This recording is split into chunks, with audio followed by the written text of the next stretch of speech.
Hello everyone.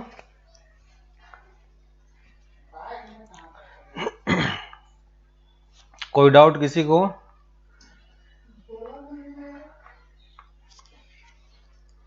Exercise किसी का doubt है? क्वेश्चन नंबर प्रैक्टिस शीट में क्वेश्चन नंबर 21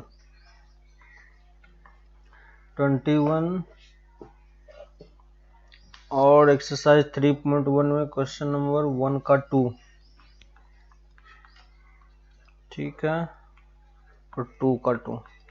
और कोई डाउट किसी को?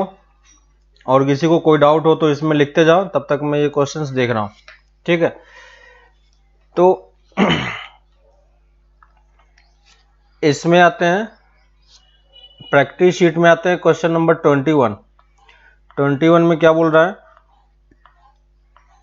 कि आपके पास एक फंक्शन है 21 का 21। ये ऐसा क्वेश्चन तो क्लास में किया था ना, याद होगा आपको।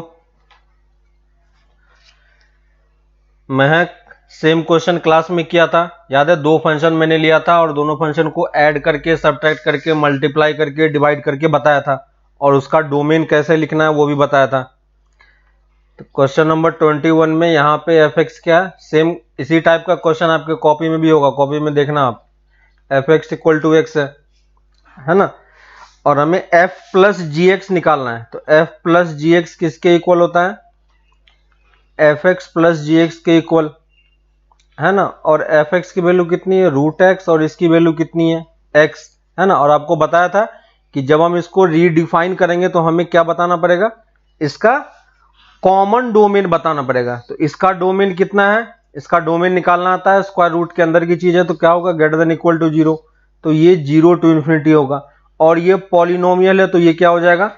आर हो जाएगा, है कि नहीं? और सॉरी, यहां पे इसने डोमेन, हाँ ठीक है,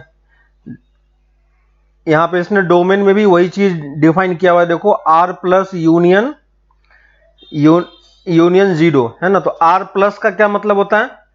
आर प्लस का मतलब है कि जो पॉजिटिव वाला नंबर है सिर्फ हमें उसे लेना है। ठीक है, तो इस दोनों का जो हम डोमेन लिखेंगे वो डोमेन क्या होगा? Combined domain. तो इस दोनों का हमें क्या लेना है? इंटरसेक्शन लेना है। तो दोनों का इंटरसेक्शन क्या होगा? 0 टू इंफिनिटी, याद है? सेकेंड में अगर आप करोगे F minus G of X करोगे तो कितना होगा? F X minus G X हो जाएगा। सेम क्वेश्चन क्लास में क्या नहीं था? महक याद आ रहा है? और ये आंसर कितना हो जाएगा? रूट एक्स माइनस एक्स, और इसका भी डोमेन क्या होगा? 0 टू इंफिनिटी। ठीक है, थर्ड में F into G of X क्या होगा? F X into G X, और इसका भी डोमेन क्या होगा? 0 टू इंफिनिटी। कॉपी में देखो, वहां पे ये सब कुछ करवाया था आपको। और एफ बाई जी जब हम लिखेंगे तो एफ बाई जी एक्स में क्या होगा? Root X by X. ठीक है, तो यहां से आपको पता हो कि ये किस फॉर्मेट का बन गया? अब पी बाई क्यू फॉर्मेट का, रैशनल टाइप का, है ना। तो डिनोमिनेटर की चीज क्या होनी चाहिए? 0 नहीं होनी चाहिए, याद है? तो दोनों का कॉमन पार्ट कितना है हमारा? 0 टू इंफिनिटी, और इसमें से हम क्या माइनस कर देंगे? 0 माइनस कर देंगे, है ना। तो यहाँ पे 0 इंक्लूडेड है, और ये बोल रहा है 0 माइनस करने के लिए। तो दोनों को कंबाइन करके लिखोगे तो ये भी लिख सकते हो डायरेक्टली। महक समझ में आया? Question number 21। ठीक है, तो ये सब क्वेश्चन क्लास में किया हुआ है, कॉपी एक बार पलट के देखो। अगर कोई क्वेश्चन समझ में नहीं आ रहा है, ठीक है, तो उसको उसमें कॉपी में देखो कि क्या हो रहा है। ठीक है, अप टू 25 और कोई डाउट किसी क्वेश्चन में? अप टू 25 और किसी क्वेश्चन में डाउट? अप टू 25 करने के लिए मिला था, बताओ। और किसी क्वेश्चन में डाउट नहीं है? Next class up to 30, 5 question और। ठीक है, नेक्स्ट क्लास में अप टू 30 तक कंप्लीट करना है। और किसी को कोई डाउट है तो बोलो, ठीक है, नहीं तो नेक्स्ट क्लास में 30 तक करना है। ठीक है, नेक्स्ट हम लोग आते हैं एक्सरसाइज 3.1 पे। 3.1 में देखो, 3.1 में एक क्वेश्चन में डाउट है किसी को। 3.1 में,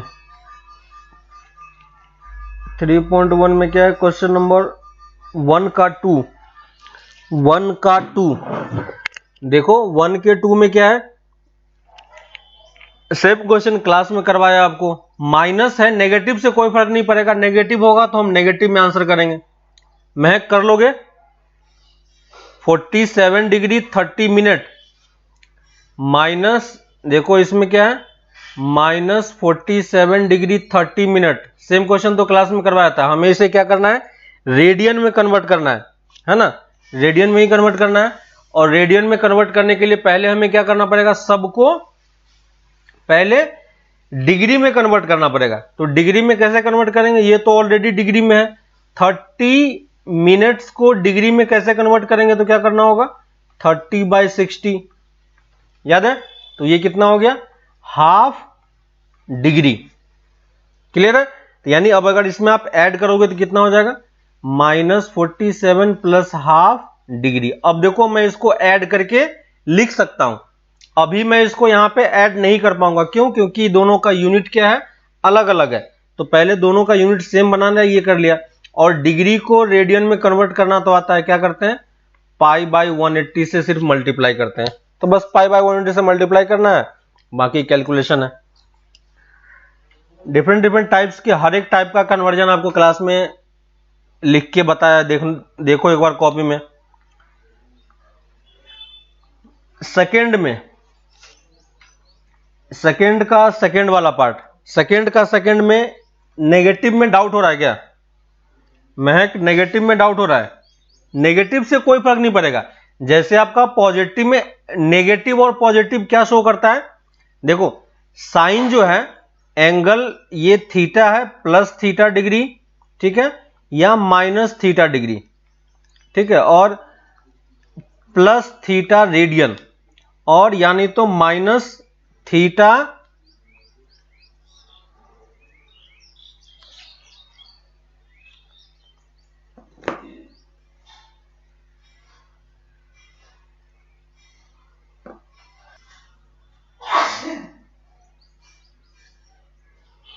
क्लियर है?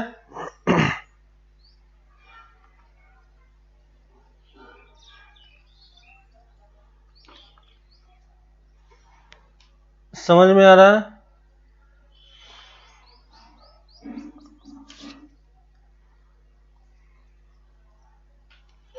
क्लियर है? अगर ये माइनस थीटा डिग्री हो या माइनस थीटा रेडियन हो,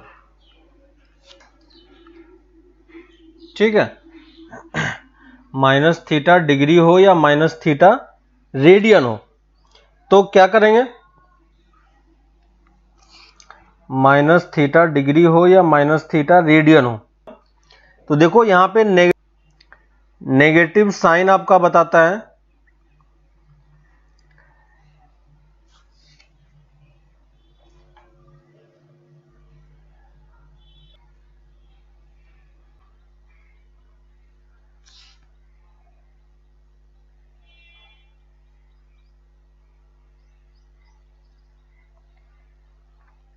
अभी सही है।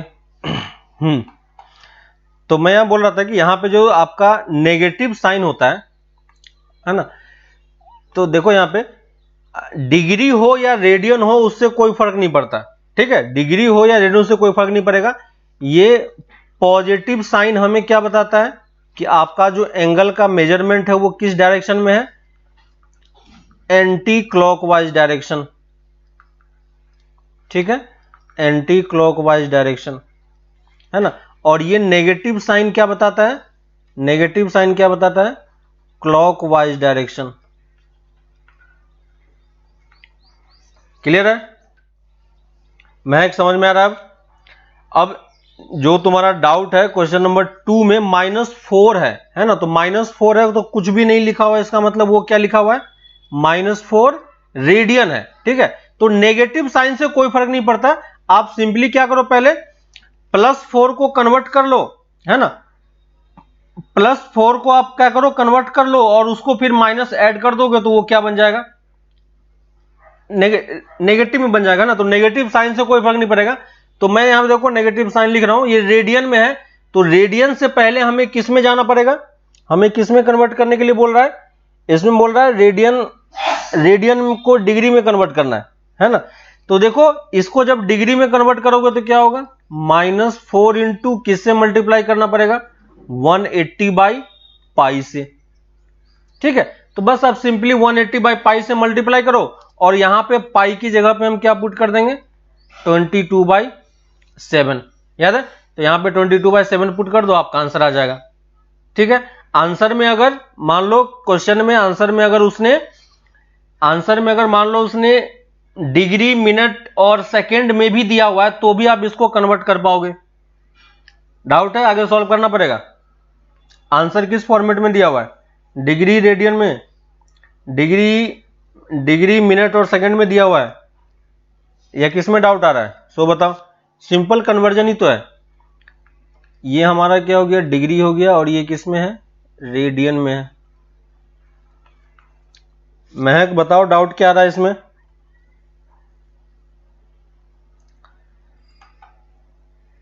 महक बताओ डाउट क्या आ रहा है।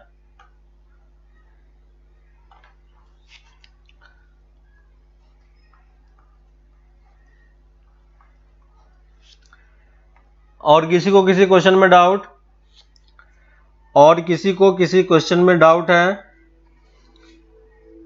और किसी को किसी क्वेश्चन में डाउट है, बताओ। एक्सरसाइज 3.1 में किसी क्वेश्चन में डाउट, सबको कंप्लीट करने के लिए दिया गया था। ठीक है, साथ ही साथ आप लोग एग्जाम्पल भी करते रहो। आंसर में डिग्री, मिनट्स और रेडियन तीनों में मिनट्स में दिया हुआ है, तो इसको कन्वर्ट नहीं कर सकते क्या। लास्ट क्लास में तो आपको कन्वर्ट करने के लिए बताया था, है ना। लास्ट क्लास में हमने 6 डिग्री को कन्वर्ट किया था, देखो कैसे कन्वर्ट करेंगे, फिर से देख लो। तो ये वाला पार्ट है, तो क्या करेंगे, -4 इंटू 180 को क्या लिखेंगे, 180, और पाई की जगह पे क्या पुट कर देंगे, 22/7। ठीक है, यहां से देखो कैंसिल हो गया, ये कैंसिल हो गया, तो ये देखो कितना हो गया, minus times 180 into 14 divided by 11, है ना। 180 इंटू 14 कितना हो जाएगा, 180 इंटू 14 कितना हो जाएगा, इसको आपको मल्टीप्लाई करना पड़ेगा। तो ये 2 और 3, है ना, 7, और यहां पे 18, तो 2, 5, 2, है ना। तो ऊपर वाला टर्म देखो एक्चुअली में क्या लिखा हुआ, -2520/11 लिखा हुआ है ना। और लास्ट क्लास में मैंने बताया था कि ये क्या हमारा डिग्री में है, तो आपको पहले ये देखना पड़ेगा कि इसमें एक्चुअली में टोटल डिग्री कितने हैं और फ्रैक्शन कितना बट रहा है ना। तो देखो इसमें टोटल डिग्री कितना होगा, तो इसको क्या करो आप सिंपली डिवाइड कर दो। तो देखो मैं यहां पे डिवाइड कर रहा हूं, बस सबको समझ में आ रहा है डिवीजन, है ना। और ये 99 कर दिया, ये आ गया। तो इसमें एक्चुअली में देखो आप डिवाइड करोगे तो क्या आ जाएगा, -299 प्लस 1/11 डिग्री।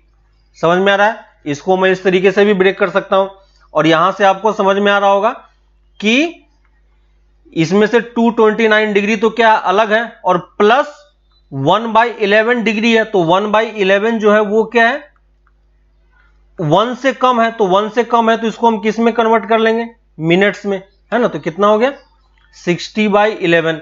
तो 60 से डिवाइड करोगे तो कितने टाइम्स लगेगा, 5 टाइम्स, और देखो कितना बच गया, 5। तो इसमें कितने मिनट्स हो जाएंगे, 5 मिनट्स हो जाएंगे, है ना। तो ये हमारा डिग्री था। जो रिमाइंडर बचेगा उसमें आप 60 से मल्टीप्लाई करो, और फिर 11 उसी नंबर से फिर से डिवाइड करो। फिर से देखो ये क्या बन चुका है, अब मिनट्स बन चुका है, तो यहां पे जो टर्म बचेगा वो मिनट्स बचेगा।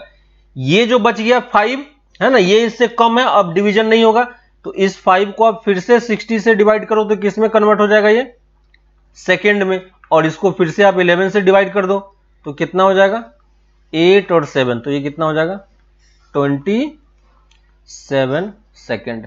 देखो यही आंसर है, और बाद में मैंने स्टार्टिंग में माइनस लगा दिया है, तो बस यही आंसर है। तो लास्ट क्लास में हम लोगों ने ढेर सारे एग्जाम्पल भी तो किए थे, जहां पे कैसे रेडियन से डिग्री में जाते हैं, मिनट में जाते हैं, सेकंड में जाते हैं, वो सब कुछ किया था, है ना, और उसका रिवर्स ऑर्डर भी किया था हमने। Next question number 6। Question number 6 में बोल रहा है if in to circles arc of the same length subtend angle 60 degree and 75 degree. ठीक है, आपको याद होगा, देखो क्या बोल रहा है कि ये हमारे पास दो सर्कल है जिसका रेडियस डिफरेंस हो सकता है। ठीक है, हमें रेडियस का रेशियो बताना है। तो मान लेते हैं कि इसका रेडियस हमारे पास R1 है और इसका रेडियस R2 है। ठीक है, रेशमा देखो, है ना, और ये बोल रहा है कि सेम जो है आपका आर्क लेंथ सेम है। ठीक है, तो ये सेम आर्क लेंथ इस सर्कल पे कितना डिग्री बना रहा है, 60 डिग्री बना रहा है ना। तो इसका आर्क लेंथ मैं मान लेता हूं L1, है ना, और ये भी क्या है, क्योंकि आर्क लेंथ सेम है ना, तो ये कितना दिया हुआ 75 डिग्री और ये कितना है L2 है। मान लो अभी मैं L1 L2 मान लेता हूं। ठीक है, तो देखो आपके पास रेडियन वाला फॉर्मूला पता है, थीटा इक्वल टू क्या होता है L बाई आर। याद है थीटा क्या होता है L बाई आर, और अगर ये L बाई आर है तो यहां पे ये थीटा किस में होता है, ये थीटा रेडियन में होता है। याद है आपको, ये थीटा रेडियन में होता है, जबकि यहां पे इसने क्या दे रखा है 60 डिग्री किस में दे रखा है, डिग्री में। तो सबसे पहले तो आपको 60 डिग्री को किस में कन्वर्ट करना पड़ेगा, रेडियन में। तो 60 डिग्री रेडियन में कन्वर्ट होता है तो क्या होता है π/3, है ना, आप देख लेना। और 75 डिग्री को करोगे तो कितना आ जाता है 5π/12, चेक करना 5π/12, है ना। तो यहां पे जो आप थीटा पुट करोगे वो डिग्री में नहीं पुट करोगे, किस में पुट करेंगे, रेडियन में पुट करेंगे। तो देखो इस वाले सर्कल के लिए अगर मैं इसको C1 बोल रहा हूं, इसको C2 बोल रहा हूं, तो C1 सर्कल के लिए थीटा कितना होगा π/3, लेंथ कितना है L1 और रेडियस कितना है R1। देखो इस वाले फॉर्मूले में मैंने बस इसकी वैल्यू पुट की। वैसे ही C2 के लिए आप क्या लिख पाओगे, C2 के लिए theta equal to L2 divided by R2। ठीक है, क्वेश्चन में हमें दिया हुआ है L1 इक्वल टू L2। देखो क्वेश्चन में L1 इक्वल टू L2 दिया हुआ है, कैसे पता चला, वहां पे बोल रहा है सेम आर्क लेंथ, है ना, आर्क ऑफ सेम लेंथ, है ना। तो यहां पे ये हमें आर्क लेंथ सेम दिया हुआ है, मतलब L1 इक्वल टू L2 दिया हुआ है। ठीक है, L1 इक्वल टू L2 दिया हुआ है, तो यहां पे क्या करेंगे हम L1 equal to L2 put कर देंगे, और इन दोनों को क्या करो, यहां से आप L1 कैलकुलेट कर लो। L1 यहां से कितना होगा, देखो πR1/3, और यहां से L2 कितना होगा 5π/12 इंटू R2। ठीक है, क्लियर है। और यहां पे L1 इक्वल टू L2 है, तो ये दोनों चीजें भी क्या होनी चाहिए, इक्वल होनी चाहिए। तो क्या लिखेंगे 5πR1/3 इक्वल टू 5π/R1/12। देखो यहां से कुछ टर्म पाई आपका कैंसिल हो गया। यहां से हमें क्या निकालना है, रेशियो निकालना है R1:R2 का। तो R1:R2 का रेशियो कितना हो जाएगा 5:4, है ना। फकरुद्दीन सही है, समझ में आया रेशमा, क्लियर है। और किसी क्वेश्चन में डाउट, एक्सरसाइज 3.1 सबका कंप्लीट है, एक्सरसाइज 3.1 सबका कंप्लीट हो गया। ठीक है, नेक्स्ट क्लास में आपको जो असाइनमेंट था प्रैक्टिस शीट उसका 25 तक हो चुका है, अप टू 30 कंप्लीट करना है। ठीक है, तो अप टू 30 क्वेश्चन ट्राई करो और फिर हम लोग आगे डिस्कशन करते हैं। ठीक है, तो अब हम लोग आ जाते हैं अपने चैप्टर्स पे। तो अभी तक आपने एंगल्स के बारे में रिलेशन देखा कि एंगल्स किस तरीके से रिलेटेड होता है। ठीक है, हमारे पास मेजरमेंट, एंगल मेजरमेंट के दो तरीके हैं, एक क्या है, एक हमारे पास है डिग्री का और एक रेडियन का। ठीक है, अब यहां से आगे जब भी आप पढ़ोगे तो मैक्सिमम टाइम पे जो आपका एंगल आएगा वो किसके टर्म्स में आएगा, रेडियन के टर्म में आएगा। ठीक है, तो आपको इन सब चीजों से अब ज्यादा कंफर्टेबल फील होना चाहिए। ठीक है, अगर कभी किसी क्वेश्चन में डिग्री भी दिया रहता है तो आप रेडियन के टर्म्स में उसको सोच पाओ। ठीक है, तो ये कुछ वैल्यू है जो आपको ऑलवेज याद होना चाहिए, क्योंकि ये सब चीजें बार बार रिपीट होता है। ठीक है, जो आप ऑलरेडी पहले पढ़ चुके हो, 0 degree, 30 degree, 45 degree, 60 degree, 90 degree, ठीक है, 180 डिग्री, 270 डिग्री और 360 डिग्री। ठीक है, तो ये सारी वैल्यूज जो है वो आपको अच्छे तरीके से याद होना चाहिए कि ये हमने किस में लिखा हुआ है, डिग्री में, और यही चीजें रेडियन में क्या होता है ना। तो रेडियन में आपको इसको कन्वर्ट करना आता है। मैं डायरेक्टली आंसर लिख रहा हूं क्योंकि ये सब चीजें आपको जल्दी होना चाहिए। ठीक है, कभी ऐसा क्वेश्चन आता है तो आप अगर एंगल भी अगर मान लो किसी ने π/6 लिख के दे दिया, ठीक है, तो आपको बाय डिफॉल्ट ये समझ में आना चाहिए कि ये 30 डिग्री की बात कर रहा है। अगर आपको ये चीज क्लियर नहीं हो रहा है कि डिग्री में कितना है, स्टार्टिंग में थोड़ा सा प्रॉब्लम होता है क्योंकि अभी तक हम लोग सिर्फ डिग्री पढ़ते हुए हैं, तो रेडियन में जाने में थोड़ा सा टाइम लगेगा। ठीक है, लेकिन आप प्रैक्टिस करो कि हर एक एंगल को हम किसके टर्म्स में समझेंगे, रेडियन के टर्म्स में ही समझेंगे। ठीक है, तो ये कन्वर्जन आप इजीली कर सकते हो, लेकिन साथ साथ हमें इन सारे कन्वर्जन को ध्यान भी रखना है। ठीक है, इन सारी चीजों को आपको ध्यान भी रखना है, ताकि क्योंकि ये सब एंगल आपका बहुत बार रिपीट होता है। ठीक है, तो ये सब चीजें आपको, ये 6-7 एंगल जो है, ये एंगल आप ध्यान रखो कि अगर कहीं भी ये इस तरीके का लिख के दे तो आप तुरंत ये समझ पाओ कि ये इसका क्या है, डिग्री के टर्म्स में ये होता है। अगर आपको रेडियन में समझ में नहीं हो रहा है या प्रॉब्लम हो रहा है तो आप उसको एटलीस्ट डिग्री में कन्वर्ट करके समझ पाओ। ठीक है, तो अब हम आते हैं ट्रिगोनोमेट्रिक फंक्शंस पे, है ना, ट्रिगोनोमेट्रिक फंक्शंस पे। अब ट्रिगोनोमेट्रिक फंक्शंस के टर्म्स में आपको ये चीज समझ में आ रहा होगा, है ना, कि ट्रिगोनोमेट्रिक फंक्शंस आप ऑलरेडी 10th में भी कर चुके हो, है ना। ये चीज कैसे निकल के आता है, ये राइट एंगल ट्रायंगल से निकल के आता है। याद होगा आपको, अगर ये हमारे पास राइट एंगल ट्रायंगल है, मान लेते हैं ये हमारे पास राइट एंगल ट्रायंगल है, ठीक है, ये हमारा ए हो गया, ये बी हो गया और ये सी हो गया। ठीक है, ये एंगल 90 डिग्री है ना। अगर मैं इस एंगल को थीटा बोलता हूं तो ये एंगल कितना हो जाएगा, ये एंगल कितना हो जाएगा बताओ। अगर ये एंगल थीटा है ये, तो ये एंगल कितना हो जाएगा, ये एंगल कितना हो जाएगा, 90 माइनस थीटा। समझ में आ रहा है क्या, है ना। लॉज ऑफ ट्रायंगल याद है कि तीनों एंगल का सम 90 डिग्री होता है, सॉरी 180 डिग्री होता है। तो एक एंगल 90 ऑलरेडी दिया हुआ है, एक एंगल थीटा है, तो ये कितना हो जाएगा, 90 माइनस थीटा। ठीक है, अब देखो बेस के बारे में मैंने आपको बताया था, है ना, जब हम लोग एंगल कैलकुलेट कर रहे थे तो डिपेंड करता है कि आप इनिशियल लाइन किसको ले रहे हो। याद है आपको, इनिशियल लाइन, और मैंने क्या बताया था, इसको बेस लाइन भी बताया था, है ना। तो आप बेस लाइन किसको कंसीडर कर रहे हो उस पर डिपेंड कर रहा है कि आपका एंगल कैसे बन रहा है। अगर मैं ये एंगल चूज करता हूं तो यहां पे हमारे पास दो लाइन है, एक ये वाला लाइन है और एक ये वाला लाइन है। ठीक है, तो दोनों लाइन में से बेस लाइन किसको चूज करना है ये आपके ऊपर डिपेंड करता है। ठीक है, आप किसी को भी चूज कर सकते हो, अपने ऊपर डिपेंड करता है। यहां पे मैं इसको बेस ले रहा हूं, ठीक है ना, तो बेस को मैं किससे डिनोट करता हूं, बी से।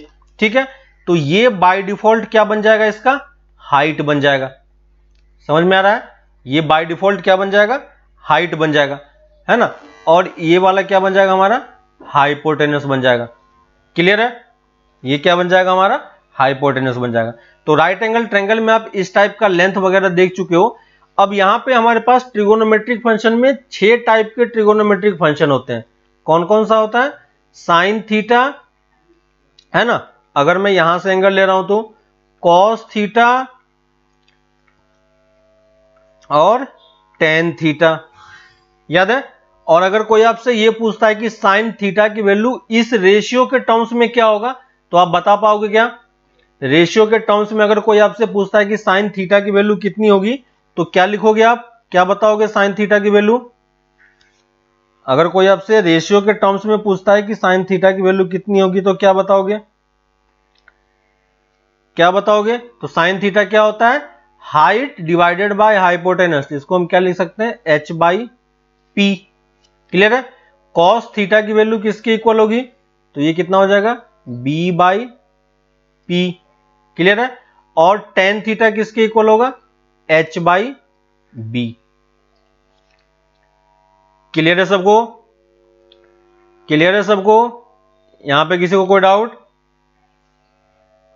है ना?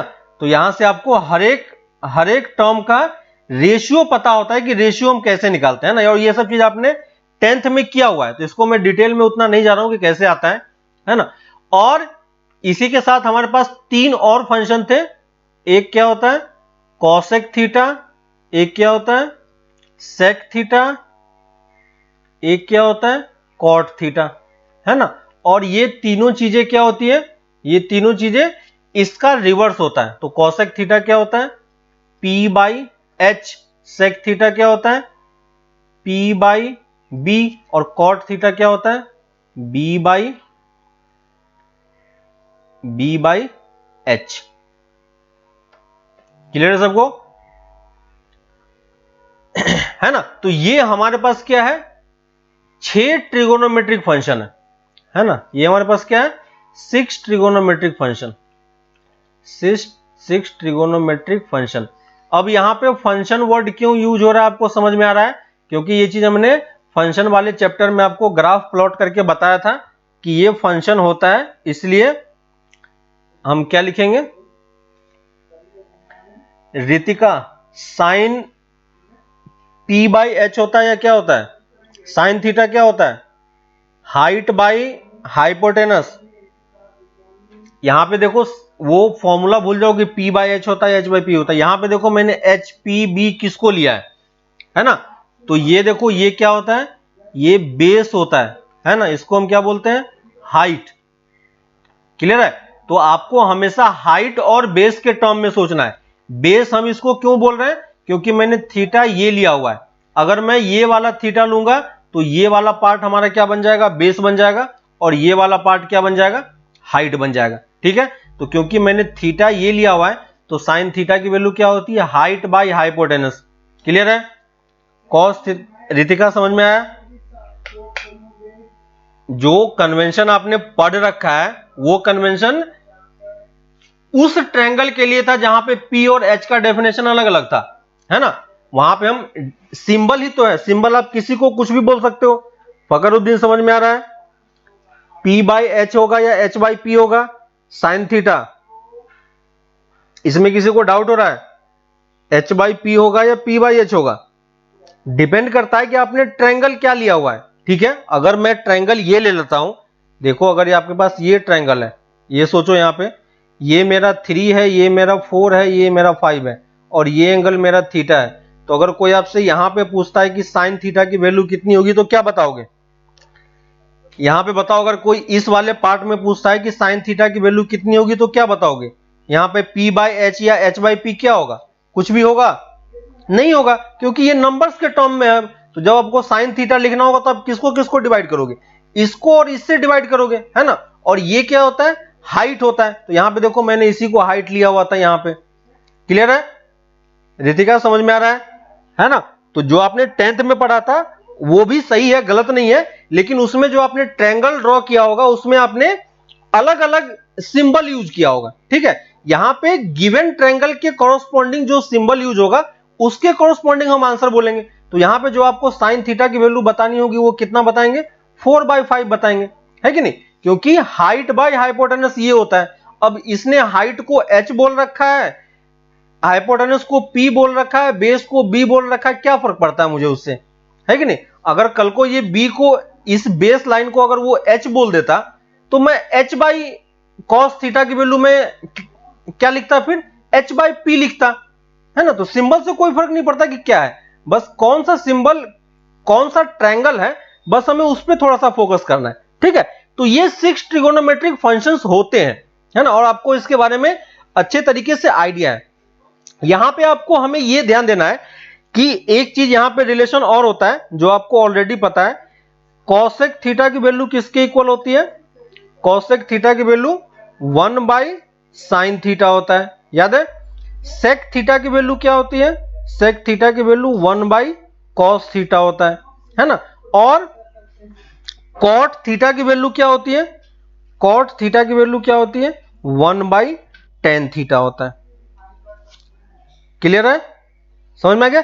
तो ये देखो ये तीनों आपस में रिलेटेड है, यानी ये जो साइन है वो किससे रिलेटेड है, कॉसेक से रिलेटेड होता है, कॉस किससे रिलेटेड होता है, सेक से रिलेटेड होता है, और टेन किससे रिलेटेड होता है, कॉट से रिलेटेड होता है। ठीक है, तो अगर कोई आपसे कभी कॉट के बारे में कुछ पूछे तो हम कॉट के बारे में नहीं आंसर करके किसके बारे में आंसर करेंगे, 1/10 के बारे में आंसर करेंगे। ठीक है, अगर कोई हमें कॉट दे दे तो उसको हम किस में कन्वर्ट कर सकते हैं, 10 में कन्वर्ट कर सकते हैं।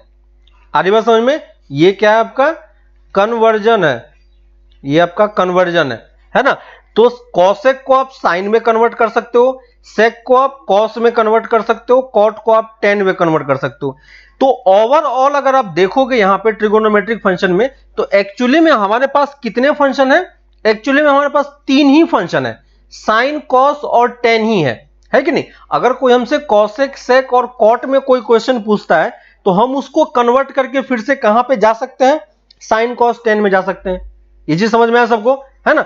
तो इसलिए हम बेसिकली जो मेन टाइप का ट्रिगोनोमेट्रिक फंक्शन है वो साइन कॉस 10 के बारे में ही हम लोग ज्यादा पढ़ते हैं, है ना। क्यों पढ़ते हैं, क्योंकि बाकी 3 के बारे में ज्यादा डिटेल में पढ़ने का कोई मतलब नहीं है, क्योंकि जब भी हमें उस वाले पार्ट में कोई क्वेश्चन देगा उसको हम कन्वर्ट करके साइन कॉस 10 में लेके आ जाएंगे, है ना। तो मैक्सिमम टाइम पे हम इसी 3 टाइप के फंक्शन को, साइन कॉस 10 को ही हम क्या करते हैं, साइन कॉस 10 को ही हम क्या करेंगे, इसी को हम बार बार पढ़ते हैं, है ना।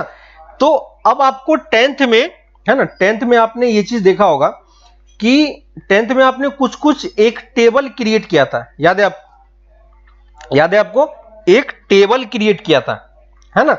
और उस टेबल के बेसिस पे आपने कुछ वैल्यूज वगैरह याद की थी, है ना। तो उसी वैल्यू को हम एक बार फिर से यहां पे लिखते हैं, देखो। और उससे पहले साइन कन्वेंशन देख लेते हैं कि साइन कन्वेंशन एक्चुअली में है क्या। ठीक है, तो लिख लो next point, sign convention of trigonometric function. ये सब आपने ऑलरेडी किया होगा, बस मैं इसको एक बार फिर से रिपीट कर देना। Sign convention of trigonometric function.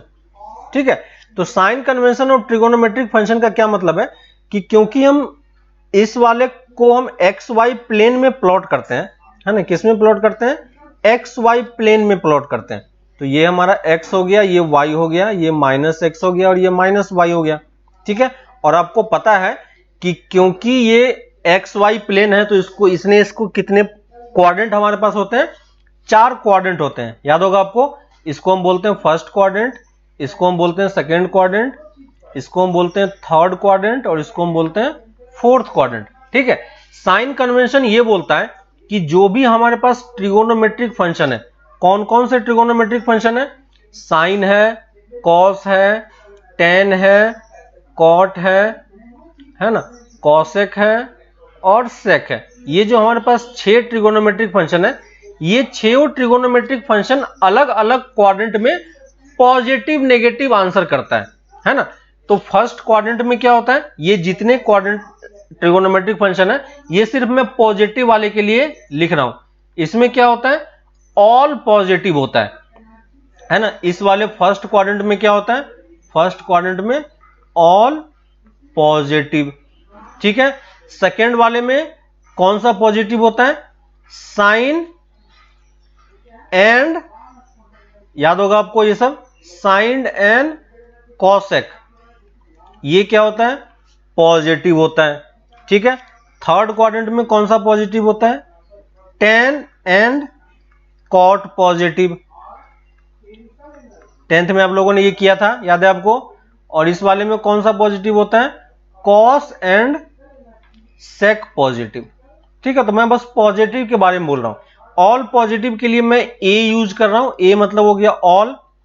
यहां पे देखो साइन है तो साइन का अपोजिट क्या होता है, कॉसेक होता है ना। और साइन और कॉसेक में आपको रिलेशन पता है ना। तो अगर साइन पॉजिटिव होगा तो कॉसेक भी पॉजिटिव होगा, साइन नेगेटिव होगा तो कॉसेक भी नेगेटिव होगा। ठीक है, तो इसलिए मैं सिर्फ यहां पे एस लिख रहा हूं। एस मतलब क्या हो गया, साइन, और साइन जहां होगा वहां पे कॉसेक के लिए वो चीज ऑलरेडी वैलिड है। वैसे ही टेन और कॉट क्या होता है, एक दूसरे का रिवर्स होता है। तो यहां पे बस मैं 10 लिख रहा हूं। ठीक है, और यहां पे मैं क्या लिख रहा हूं, सी लिख रहा हूं। तो आपको जस्ट अभी मैंने बताया, क्योंकि बाकी 3 फंक्शन साइन कॉस 10 को ही रिवर्स करके निकल जाता है, इसलिए हम बाकी 3 फंक्शन को बाय डिफॉल्ट इसी के अंदर इंक्लूड कर लेते हैं। ठीक है, तो ये साइन कन्वेंशन है। ये साइन कन्वेंशन क्या बोलता है?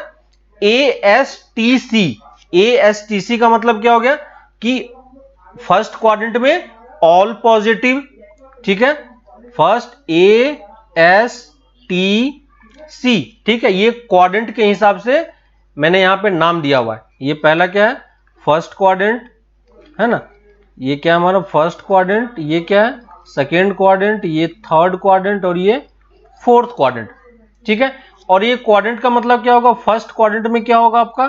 फर्स्ट क्वाड्रेंट में ऑल पॉजिटिव। अगर कोई एंगल है ना, पॉजिटिव का मतलब क्या हो गया कि इस क्वाड्रेंट में अगर आप साइन कॉस टेन का कोई थीटा कैलकुलेट करोगे, है ना, थीटा की वैल्यू अगर आपके पास यहां पे होगी, देखो जैसे अगर मैं इस वाले एक्सिस को बेस लाइन एज्यूम कर लेता हूं, तो यहां पे कोई ना कोई एक एंगल थीटा होगा।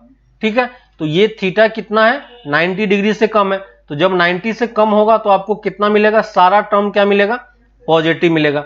अगर आप इस तरीके से एंगल मेजर कर रहे हो, यहां से सेकेंड क्वाड्रेंट में जा रहे हो, तो आपका साइन पॉजिटिव होगा, कॉसेक पॉजिटिव होगा और बाकी सारा क्या होगा? नेगेटिव होगा। ठीक है, तो ये ऑल पॉजिटिव का मतलब क्या हो गया? सेकेंड क्वाड्रेंट में क्या होता है? सेकेंड क्वाड्रेंट में sine and cosec are positive, है ना, ऑल अदर्स आर नेगेटिव, है ना। और सेकेंड क्वाड्रेंट में क्या होता है? Tan and cot are positive, है ना, and all others are negative. Clear है? और फोर्थ क्वाड्रेंट में क्या होता है? Cos and sec are positive, all other are negative. ठीक है, तो इस साइन कन्वेंशन में किसी को कुछ पता है? किसी को कोई डाउट है? ये चीज आपने ऑलरेडी साइड किया होगा 10th में। ठीक है, नहीं किया हुआ है तो बस आप ये याद रखना ASTC का फॉर्मूला। ठीक है, ASTC क्या बोलता है कि ASTC बोलता है आपको कि अगर आपके पास कोई भी एंगल है, अगर वो एंगल फर्स्ट क्वाड्रेंट में है, तो सारा ट्रिगोनोमेट्री उस वाले एंगल में आप कोई सा भी साइन का टर्म लोगे, वो क्या आएगा? आपका पॉजिटिव आएगा। ठीक है, सेकेंड क्वाड्रेंट में अगर आपका एंगल 90 डिग्री से ज्यादा होता है तो आपका साइन और कॉसेक क्या होगा? पॉजिटिव होगा, बाकी सारा नेगेटिव होगा। अगर थर्ड क्वाड्रेंट में आ गया, ठीक है, फर्स्ट क्वाड्रेंट का लिमिट देखो कहां से कहां तक होता है, ये सब आपको ऑलरेडी पता होगा। ठीक है, तो देखो फर्स्ट क्वाड्रेंट में आपका एंगल कहां से कहां तक जाता है? देखो ये जो एक्सिस है, ये एंगल कितना होगा? 0 डिग्री। ठीक है, ये एंगल यहां से यहां तक का एंगल कितना होगा? π/2, है ना, ये कितना होगा? π/2। ये कितना होगा? पाई। ये कितना होगा? 3π/2 और फिर से वापस आ जाओगे तो 2π, है कि नहीं? आ रही समझ में बात, है ना। तो ये एक्सिस का एंगल होता है। अब जो आपका फर्स्ट क्वाड्रेंट होता है, फर्स्ट क्वाड्रेंट कहां से कहां लाई करता है? 0 से π/2 के बीच में। देखो तो ये 0 एंगल है और ये π/2 वाला एंगल है ना। तो 0 से π/2 एंगल के टर्म्स में अगर बात करोगे तो फर्स्ट क्वाड्रेंट आपका इतना एंगल तक लाई करता है। सेकेंड क्वाड्रेंट कहां से कहां तक लाई करता है? π/2 से पाई तक लाई करता है। ठीक है, थर्ड क्वाड्रेंट आपका कहां से कहां तक लाई करता है? थर्ड क्वाड्रेंट आपका लाई करता है पाई से लेके 3π/2 तक। ठीक है, और फोर्थ क्वाड्रेंट आपका कहां से कहां तक लाई करता है? फोर्थ क्वाड्रेंट लाई करता है 3π/2 से लेके 2π तक। ठीक है, तो ये आपका क्या हो गया? क्वाड्रेंट हो गया। ये आपका क्वाड्रेंट हो गया और ये क्या हो गया? एंगल हो गया, है ना। ये क्वाड्रेंट हो गया और ये एंगल हो गया। क्लियर है? यहां तक किसी को डाउट कि कैसे हम लोग कर रहे हैं, है ना। तो ये क्वाड्रेंट के टर्म्स में, एंगल के टर्म्स में क्वाड्रेंट होता है कि क्वाड्रेंट आपका कहां से कहां तक लाई कर रहा है। ठीक है, और हर एक क्वाड्रेंट में कौन सा ट्रिगोनोमेट्रिक फंक्शन पॉजिटिव होता है, कौन सा नेगेटिव होता है, वो चीज मैंने यहां पे आपको बताया। ठीक है, तो ये बेसिक चीजें शायद आपको पता होगा, नहीं पता है तो ये चीज लिख लो। इसके बाद कुछ बेसिक एंगल्स हैं उसको हम लोग देख लेते हैं, है ना। बेसिक वैल्यूज आपको याद होगी कि आपके पास जो ट्रिगोनोमेट्रिक फंक्शन होता है, अगर मैं थीटा की वैल्यू क्या लेता हूं, 0 डिग्री ले सकते हैं, है ना। ये आपने पहले कैलकुलेट किया होगा, है ना। 10th में ये चीज था चैप्टर आपके पास, 60 डिग्री और 90 डिग्री, है ना। तो ये थीटा के लिए अगर मैं साइन थीटा कैलकुलेट करूं, याद है आपको इन सब की वैल्यूज, है ना। मैं उन सारी वैल्यूज को फिर से लिख रहा हूं, आप देखो कि इसमें कौन सी वैल्यू आपको नहीं पता है, ठीक है। और ये सब वैल्यू में आपने 10th में कैलकुलेट करना सीखा होगा कि कैसे कैलकुलेट करते हैं, ठीक है। तो यहां पे देखो पहला क्या था, अगर मैं साइन थीटा लेता हूं, तो अगर थीटा की वैल्यू 0 होगी तो साइन 0 कितना दे देगा आपको, साइन 0 कितना दे देगा, है ना। ये कितना हो जाएगा कॉस थीटा, ये कितना हो जाएगा टेन थीटा, ठीक है। इसके बाद cosec theta, sec theta and cot theta. इन सारे पार्ट्स में बताओ किसी को कोई डाउट है, इन सारे पार्ट्स में बताओ किसी को कोई डाउट है कि किसी को ये सारे एंगल की वैल्यू नहीं पता हो, कोई ऐसा है जिसको एंगल नहीं पता है, सबको पता होगा योग, है ना। साइन 0 कितना होगा, साइन 0 कितना होगा 0, साइन 30 कितना होता है 1/2, साइन 45 कितना होता है 1/√2, साइन 30 कितना होता है √3/2 और साइन 90 कितना होता है 1।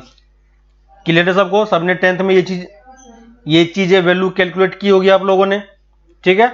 कॉस की वैल्यू अगर हम बात करें तो कॉस क्या होता है, साइन का रिवर्स होता है ना। साइन जहां से 90 से स्टार्ट हुआ है तो इधर से आप इसकी वैल्यू लिखना स्टार्ट करो, तो कॉस 0 कितना हो जाएगा 1, कॉस 30 कितना हो जाएगा √3/2, कॉस 45 कितना हो जाएगा 1/√2, कॉस 60 कितना हो जाएगा 1/2 और कॉस 90 कितना हो जाएगा 0, ठीक है। 10th में सबने ये किया हुआ है कि नहीं, किसी को कोई डाउट किसी पार्ट में कि कैसे करना है, कैसे करना है, किसी को कोई डाउट। टेन थीटा में क्या करते हैं, टेन थीटा क्या होता है sine theta upon cos theta, याद होगा आपको। टेन थीटा क्या होता है, लिख लो जिसको याद नहीं है, टेन थीटा क्या होता है sine theta upon cos theta. और ये सब चीजें आप उस ट्रायंगल से सिर्फ प्रूफ कर सकते हो, है ना। ये सब जितनी चीजें हैं सब ट्रायंगल में दिया हुआ है। टेन थीटा क्या होता है sine theta upon cos theta, तो साइन थीटा की वैल्यू पता है, कॉस थीटा की वैल्यू पता है, दोनों को डिवाइड करेंगे तो क्या हो जाएगा 0, यहां पे डिवाइड करोगे तो कितना मिल जाएगा 1/√3, यहां पे डिवाइड करोगे तो कितना मिल जाएगा 1, यहां पे डिवाइड करोगे तो कितना मिल जाएगा √3, और यहां पे डिवाइड करोगे तो क्या बोलते हैं इसको हम नॉट डिफाइंड, है ना, क्योंकि 1/0 हो गया, है ना। और जस्ट अभी हमने पढ़ा था कि जब भी आपके पास रैशनल फंक्शन हो, है ना, तो रैशनल फंक्शन में हम क्या करते हैं, रैशनल टाइप का कुछ भी हो तो रैशनल टाइप में क्या होता है कि रैशनल टाइप में आपको यह ध्यान रखना होता है कि हम कभी भी डिनोमिनेटर में 0 नहीं डालते हैं, है कि नहीं। तो यहां पे देखो अगर इसको आप डिवाइड करोगे डिनोमिनेटर में 0 हो जाएगा, तो जहां पे 0 होगा उसको हम क्या बोलेंगे नॉट डिफाइंड। कॉसेक क्या होगा, कॉसेक क्या होता है साइन का रिवर्स होता है ना, तो ये क्या हो जाएगा 1/0, तो 1/0 ये भी क्या हो जाएगा आपका नॉट डिफाइंड। ये वैल्यू देखो, बाकी सारी वैल्यू आप लिख पाओगे, मैं उसमें अब डिटेल में नहीं जा रहा हूं, और ये वैल्यू 1 है। सेक क्या होता है, कॉसेक का रिवर्स होता है, तो कॉसेक का आप रिवर्स करते जाओ, देखो सब में मैंने कॉसेक का रिवर्स किया है, चेक करके बताओ किसी को कोई डाउट। और यहां पे 0 है, 0 का रिवर्स करोगे तो फिर से आपको क्या मिल जाएगा नॉट डिफाइंड। और कॉट क्या होता है, tan का रिवर्स होता है ना, तो tan थीटा 0 = 0 होता है, तो कॉट कितना हो जाएगा आपका डिफाइन नहीं होगा, है ना। और बाकी सारी वैल्यू को आपको रिवर्स करके बस लिख देना है, ठीक है। यहां पे ये नॉट डिफाइन है तो ये क्या बन जाएगा आपका 0 बन जाएगा, ठीक है। तो इस टेबल में देखो किसी को कोई डाउट है क्या, इस टेबल में, ये सब टेबल आपने ऑलरेडी 10th में कैलकुलेट किया होगा। यहां पे देखो सारी वैल्यू, जो भी वैल्यू आपने लिखी हुई है वो सब वैल्यू क्या है, वो सारी वैल्यू क्या है आपका पॉजिटिव वैल्यू दिख रहा है ना। कहीं पे भी आपको कोई नेगेटिव टर्म दिख रहा है क्या, नहीं दिख रहा है। क्यों नहीं दिख रहा है, क्योंकि आपका जो एंगल है वो किसके बीच में है, देखो एंगल किसके बीच में है 0 से 90 के बीच में ही मैंने सारा एंगल लिया है ना। और एक्चुअली में हमने किस क्वाड्रेंट में लिया है, फर्स्ट क्वाड्रेंट में ही हमने सिर्फ क्या लिया है, अपने एंगल को लिया है। ठीक है, तो ये आपका हो गया ट्रिगोनोमेट्रिक फंक्शंस की बेसिक वैल्यू कि कैसे ये चीजें क्या होती है और कैसे हम इसको कौन से क्वाड्रेंट में ये पॉजिटिव नेगेटिव कौन सी वैल्यू देता है। ठीक है, और इसका जो फर्स्ट क्वाड्रेंट में कुछ कुछ पर्टिकुलर वैल्यू है, उस वाले पर्टिकुलर वैल्यू में क्या होता है ये कि उस पर्टिकुलर वैल्यूज में ये क्या होता है कि आपका कौन कौन सी वैल्यू देता है, वो हमने इस टेबल में देखा। ठीक है, अब अगर आप साइन की बात करो, ठीक है, अगर मैं यहां पे आपसे क्वाड्रेंट ले लूं, ठीक है, देखो मैं फिर से वही ले रहा हूं और आप लोग इस टेबल को फिल करने का ट्राई करो, देखो क्या होता है। यहां पे मैं फर्स्ट क्वाड्रेंट ले रहा हूं, यहां पे मैं लिख रहा हूं फर्स्ट क्वाड्रेंट। ठीक है, यहां पे मैं लिख रहा हूं सेकेंड क्वाड्रेंट, यहां पे मैं लिख रहा हूं थर्ड क्वाड्रेंट। ठीक है, और यहां पे मैं लिख रहा हूं फोर्थ क्वाड्रेंट। ठीक है, अब बताना आप मुझे कि साइन के बारे में बताना कि साइन इसका पॉजिटिव होगा या नेगेटिव होगा। ठीक है, पॉजिटिव होगा या नेगेटिव होगा, उसके टर्म्स में मुझे आप आंसर करके बताओ। पहला क्या है, साइन थीटा, दूसरा क्या है, कॉस थीटा, तीसरा क्या है, टेन थीटा, उसके बाद मैं कॉसेक थीटा ले रहा हूं, फिर मैं सेक थीटा ले रहा हूं और फिर मैं एक कॉट थीटा ले लेता हूं। ठीक है, देखो मैंने 6 फंक्शन फिर से लिए और मैंने अब हर एक क्वाड्रेंट में देखना चाह रहा हूं कि हर एक क्वाड्रेंट में इसका साइन क्या हो रहा है। तो फर्स्ट क्वाड्रेंट में साइन क्या होता है, साइन का सिंबल क्या होता है, पॉजिटिव या नेगेटिव, जस्ट अभी हमने किया था। तो फर्स्ट क्वाड्रेंट में साइन क्या होगा, पॉजिटिव होगा। सेकेंड क्वाड्रेंट में भी साइन थीटा क्या देगा आपको, पॉजिटिव देगा या नेगेटिव देगा। सेकेंड क्वाड्रेंट में, फर्स्ट क्वाड्रेंट में समझ में आ रहा है, फर्स्ट क्वाड्रेंट में क्या होता है, सारे ट्रिगोनोमेट्रिक फंक्शन पॉजिटिव होते हैं। याद है ASTC, याद है ASTC, मतलब फर्स्ट क्वाड्रेंट में ये फर्स्ट हो गया, ये सेकेंड हो गया, ये थर्ड हो गया और ये फोर्थ हो गया। तो फर्स्ट क्वाड्रेंट में ऑल पॉजिटिव। तो देखो ये फर्स्ट क्वाड्रेंट है, फर्स्ट क्वाड्रेंट में सारा क्या होता है, पॉजिटिव होता है। ठीक है, सेकेंड क्वाड्रेंट में कौन कौन सा पॉजिटिव होता है, तो सेकेंड क्वाड्रेंट में देखो S लिखा हुआ है, S मतलब साइन है ना, S मतलब क्या होगा, साइन, और साइन का रिवर्स कॉसेक। तो सिर्फ साइन और कॉसेक वाला पार्ट ही क्या होगा, पॉजिटिव होगा, बाकी सारा टर्म क्या होगा आपका, नेगेटिव होगा। सबको समझ में आ रहा है। थर्ड वाले में क्या होगा, थर्ड क्वाड्रेंट में कौन सा पॉजिटिव होता है, तो थर्ड क्वाड्रेंट में देखो 10 पॉजिटिव होता है, तो 10 और कॉट पॉजिटिव होगा। तो थर्ड क्वाड्रेंट में देखो 10 कहां पे है, 10 आपका यहां पे है, तो ये 10 पॉजिटिव होगा और कॉट पॉजिटिव होगा, और बाकी सारा क्या होगा, नेगेटिव हो जाएगा। क्लियर है ना। और फोर्थ क्वाड्रेंट में क्या होता है, फोर्थ क्वाड्रेंट में बस कॉस पॉजिटिव होता है, तो कॉस पॉजिटिव होगा तो सेक भी पॉजिटिव होगा, और बाकी सारा टर्म उस क्वाड्रेंट में क्या हो जाएगा, नेगेटिव हो जाएगा। ठीक है, तो ये दो टेबल आपको समझ में आना चाहिए। ट्रिगोनोमेट्रिक फंक्शन आपका साइन किस क्वाड्रेंट में कैसे रखता है वो समझ में आना चाहिए आपको। ठीक है, और फर्स्ट क्वाड्रेंट में डिफरेंट छोटी छोटी वैल्यू के लिए क्या क्या वैल्यूज हमें मिलता है वो आपको पता होना चाहिए। ठीक है, तो आज हमने बस ये दो चीज देखा कि क्वाड्रेंट में किस क्वाड्रेंट में कौन सा पॉजिटिव होता है और कौन सा नेगेटिव होता है। ठीक है, एक चीज जो आपको मैंने लास्ट क्लास में या पहले के लेक्चर में आपको बताया था कि साइन का ग्राफ कैसा होता है ना, साइन का ग्राफ कैसा होता है, याद होगा आपको, कहां से स्टार्ट होता है, 0 से स्टार्ट होता है, याद है कि नहीं। साइन का ग्राफ कैसा होता है, इस टाइप से ये मूव करता है। आपको उस टाइम पे भी लिख के बताया था कि ग्राफ इसका इस तरीके से प्लॉट होता है ना। तो कहां से कहां तक जाता है, -1 से 1 तक जाता है। अब देखो हमने अपना ग्राफ सिर्फ कहां से कहां तक प्लॉट किया था, 0 से 90 डिग्री तक ही प्लॉट किया था, लेकिन एक्चुअली में ये देखो x की सारी वैल्यू ले रहा है ना। तो यानी वो ये जो साइन थीटा होता है, इस थीटा में अभी तक हमने सिर्फ क्या सीखा है कि अगर 0 से 90 डिग्री के बीच में कोई एंगल दे देगा तो उसकी वैल्यू हम कैलकुलेट कर लेंगे। ठीक है, लेकिन अब हमें ये इस ग्राफ को देख के पता है कि थीटा की वैल्यू आप कुछ भी पुट कर सकते हो, है ना। तो अगर थीटा की वैल्यू 90 डिग्री से ज्यादा हो जाएगी तब हम कैसे निकालेंगे, वो चीज हम लोग आगे के क्लासेस में देखेंगे। ठीक है, तो नेक्स्ट क्लासेस में आपको ये समझ में आ रहा है कि जो हमारा ट्रिगोनोमेट्रिक फंक्शन है वो क्या होता है, हर एक वैल्यू के लिए पॉसिबल है। तो हम लोगों ने 10 तक अभी तक सिर्फ 0 से लेके 90 डिग्री तक ही कैलकुलेट किया था। अगर एंगल 90 डिग्री से ज्यादा हो जाता है तो हम कैसे कैलकुलेट करते हैं, ये चीजें हम लोग आगे के क्लासेस में सीखेंगे। ठीक है, तो अभी के लिए हम लोग इतना ही रख रहे हैं। नेक्स्ट क्लास के लिए अभी आपका इस चैप्टर से कोई क्वेश्चंस है नहीं, है ना। एक्सरसाइज जो 3.1 जिसका अभी तक क्लियर नहीं हुआ है उसको आप लोग क्लियर कर लो। ठीक है, 3.2 से अभी तक आपके पास कोई क्वेश्चन नहीं है, अभी इसमें कुछ टॉपिक्स और कवर करना बाकी है तो वो हम लोग कवर कर लेंगे। ठीक है, नेक्स्ट क्लास में तब तक के लिए आपका 25 तक हो चुका है शायद, है ना।